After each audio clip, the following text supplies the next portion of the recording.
Most people, I'm sure, have heard of the Waco siege. And the official story goes something like this. It's like the Branch Davidians are this crazy religious cult out of Texas near Waco. They're living in the middle of nowhere in this compound, and they are producing illegal drugs, manufacturing meth in a lab at their compound, and they're stockpiling weapons for some kind of showdown that they are expecting to have with the government. And these people are led by this crazy guy, David Koresh, who he believes himself to be Jesus, and he is abusing children. And so the ATF gets a warrant, and they show up to investigate, and they are ambushed by the Branch Davidians and shot at, and tragically 4 ATF agents are killed in the crossfire.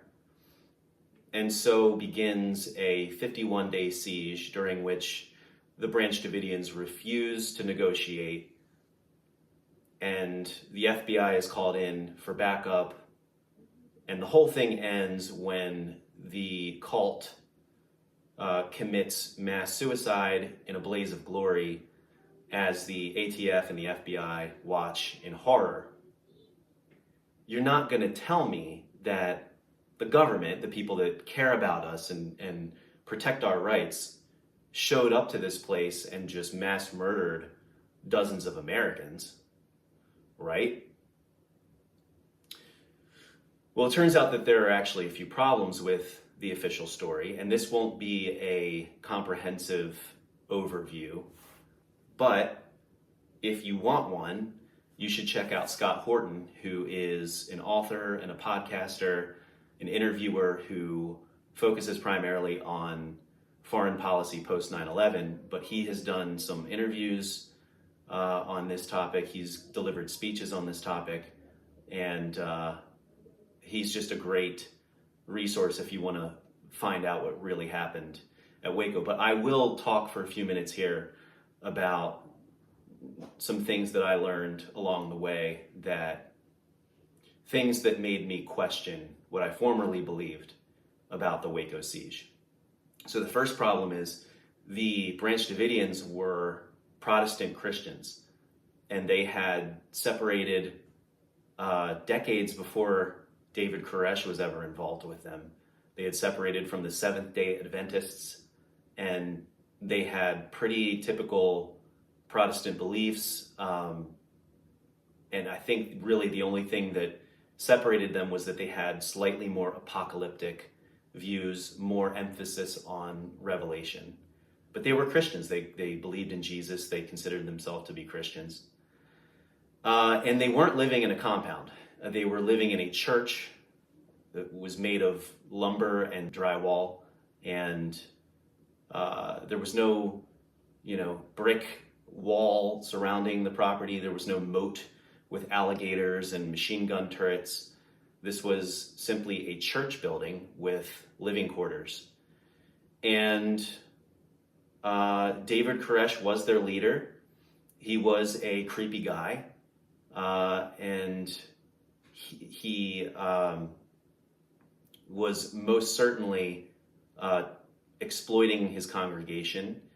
I think he married a 14 or 15-year-old girl with her parents' permission, which I guess was legal in Texas at the time. And he was taking the wives of members of his congregation for himself in some weird polygamist ritual thing. So he was most certainly a creep, but I believe he was operating within the law.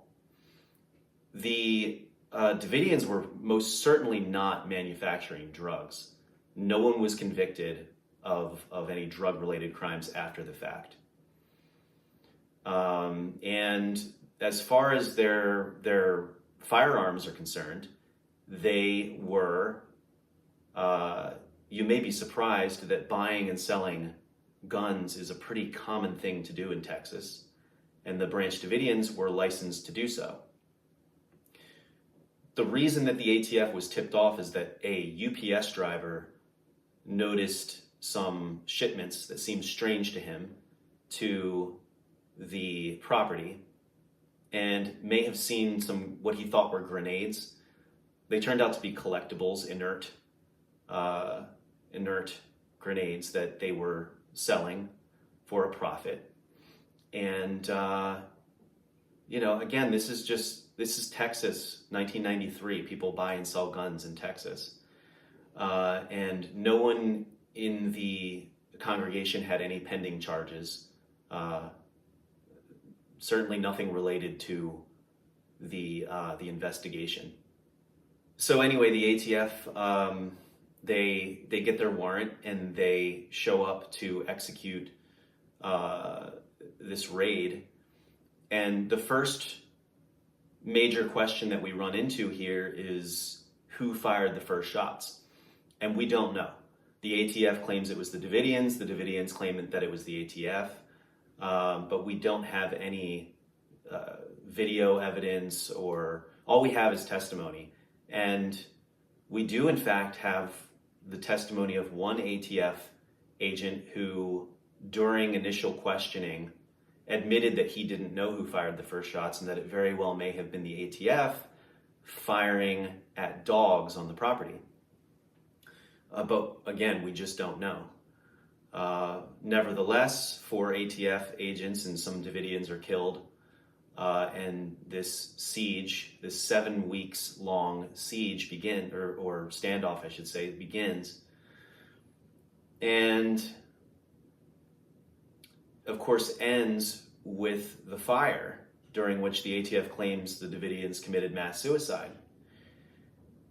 51 days seems like plenty of time to plan your own suicide. Why would the Davidians want to commit suicide? Usually people who are suicidal are experiencing some kind of suffering, pain, psychological or physical torture. And as it turns out, during the 51 days that the ATF and the FBI stood off with these people, the ATF was shining bright lights into the church at all hours of the day and night, and they were playing deafeningly loud music at all hours of the night. And it's alleged that they were even playing the sounds of animals being slaughtered, knowing that there were women and children inside. And so I don't know, maybe that's why they felt suicidal. But that's assuming that they killed themselves. The second problem that we run into is that we don't know who started the fires at the end of the standoff. Again, the ATF claims it was the Davidians. The Davidians claim that it was the ATF. The only evidence that we have that it was the Davidians is the testimony of ATF agents who claim that they saw people through windows setting fires.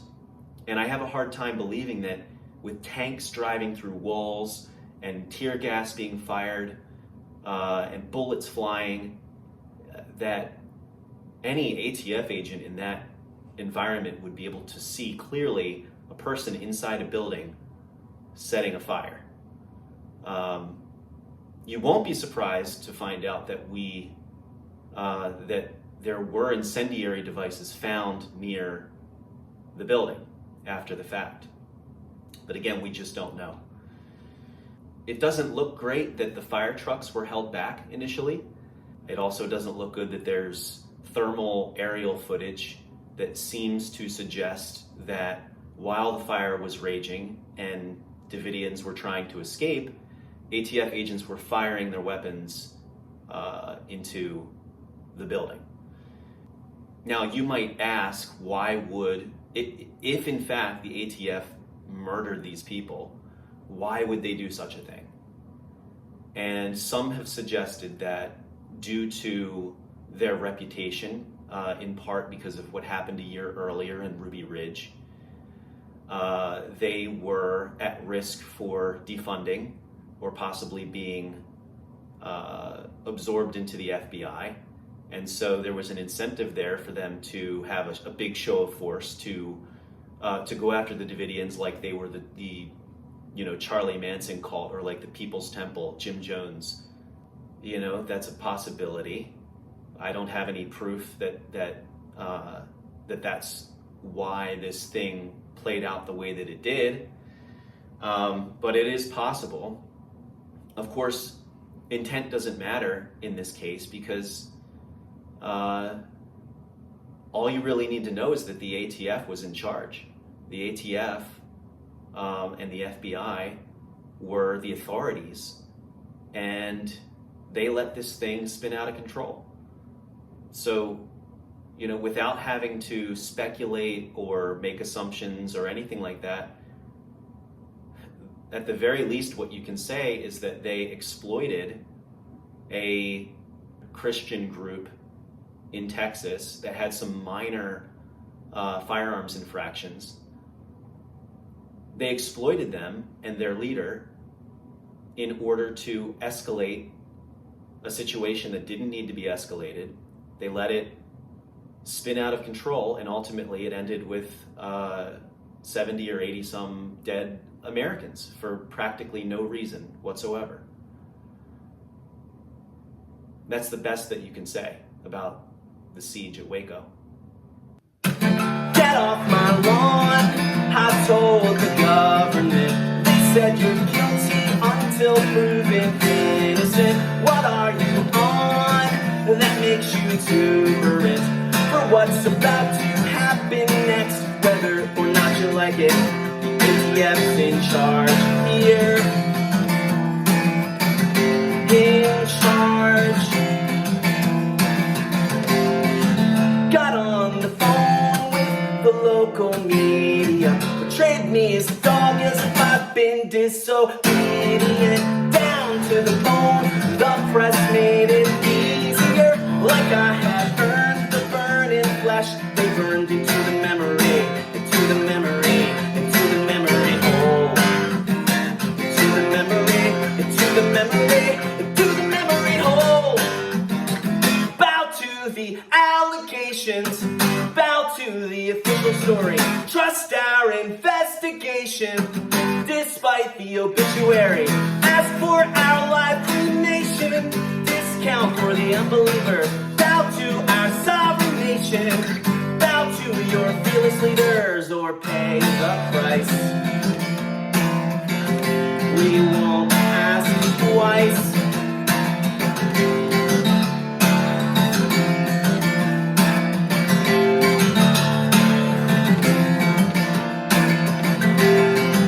Get off my lawn, I told the government.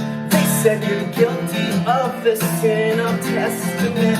But if you're wrong, is it still expedient to incinerate the infidels, whether or not they earned it at all?